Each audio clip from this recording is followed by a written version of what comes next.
Hi, Robert Chuckrow here. I want to talk about a perspective of healing that is a little bit different but doesn't contradict the aspects of healing that I have studied with various teachers, having to do with Chi, having to do with breathing, having to do with movement, and having to do with various ways of thinking.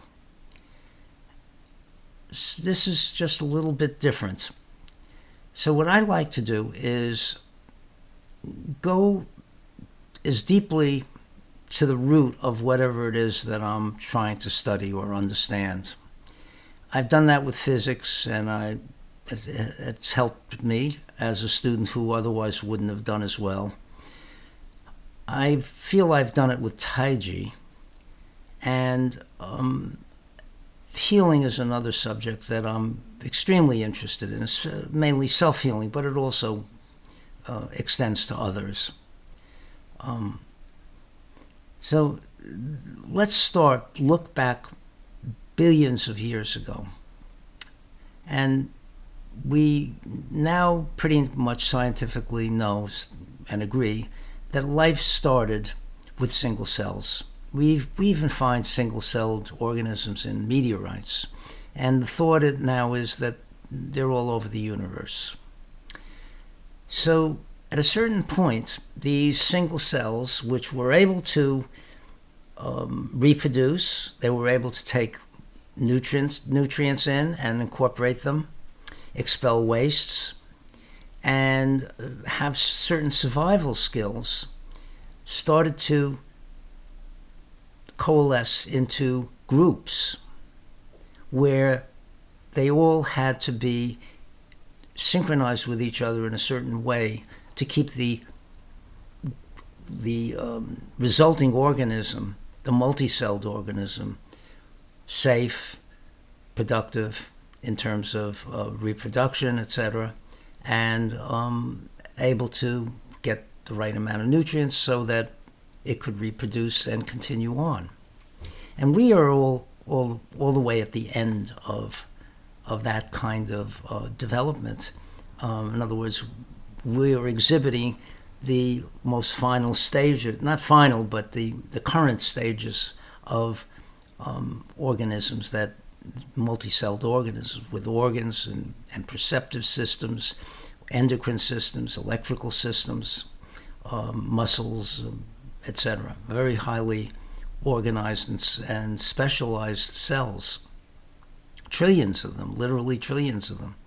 So when you look at individual cells under a microscope, living ones, and I suggest you go to YouTube and put in protists and see how they move. These are single cells. They don't have a nervous system. They don't have muscles. They don't have eyes, ears, as we do. Yet they were able to swim around and avoid certain objects. If they get caught in a certain area, they wriggle out. They bump into something, they turn around and go in the other direction. They seem to change their minds. At times they're going somewhere and then they decide, no, I'm going somewhere else. And they seem to have a consciousness. It's a rudimentary consciousness, of course, not on the level of ours. But this consciousness seems to exist even in single-celled organisms. And who knows how they sense what's around them. And so to extrapolate that into our bodies, we have all these cells that are sentient and able to intercommunicate in some sort of way. Some of it can have to do with electricity, some of it can have to do with hormones, but some of it may just be pure thought energy that we don't necessarily have the science to be able to explain yet. And of course, the person that I call myself is also a consciousness. I like to feel more highly evolved than those single cells. And it's pretty much in charge of this whole organism that's me. And so when something goes wrong, there's an injury or I'm sick, something is not functioning right, how do I deal with that? So the analogy would be somebody who's in charge of a company, a large company with a lot of employees, thousands of employees, and something is not going well. The employees are disgruntled. Some of them may want to quit and are looking for other jobs. Some of them are not doing their jobs as fully as they would if they were happier about their work. And so, am I the kind of boss that just puts his feet up on the desk and smokes a cigar and drinks some bourbon and is happy as can be because the money is coming in for now? Or am I the kind of boss, the captain of the ship, where I go down and I talk to these people who are my employees, and I see how I can make their lives better, how I can get them to work better together, how I can have them feel good about making the company function better, and by doing so improve their lot too and stay alive, because if I die, all these cells in my body are going to die.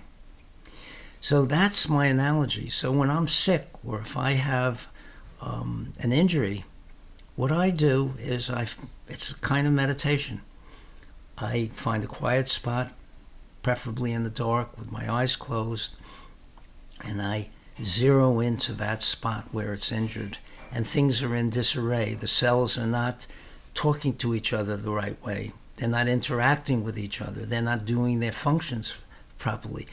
Maybe they are, but could be better. And I work with them. I talk to them.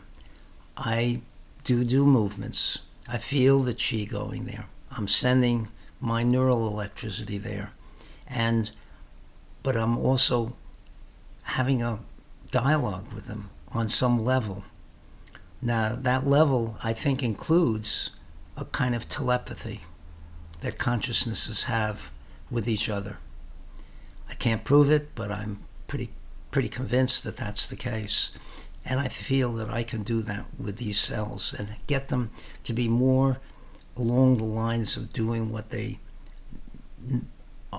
ultimately know they should be doing, but have lost their way because of the injury, because of what has come into the body to put it into disarray.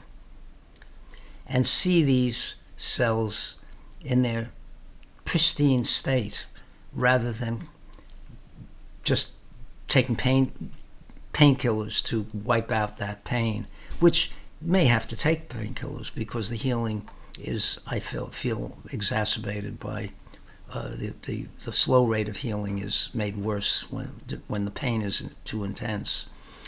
But this is also extends to other people, because healing can be done between individuals, and I was taught that. Imagining the other person in their perfection, whether it's a mental issue, whether it's a physical issue, and just devoting time to seeing them that way. And I am fairly convinced that goes to them in some sort of way, which I can't explain, and affects them in a positive way. Thank you.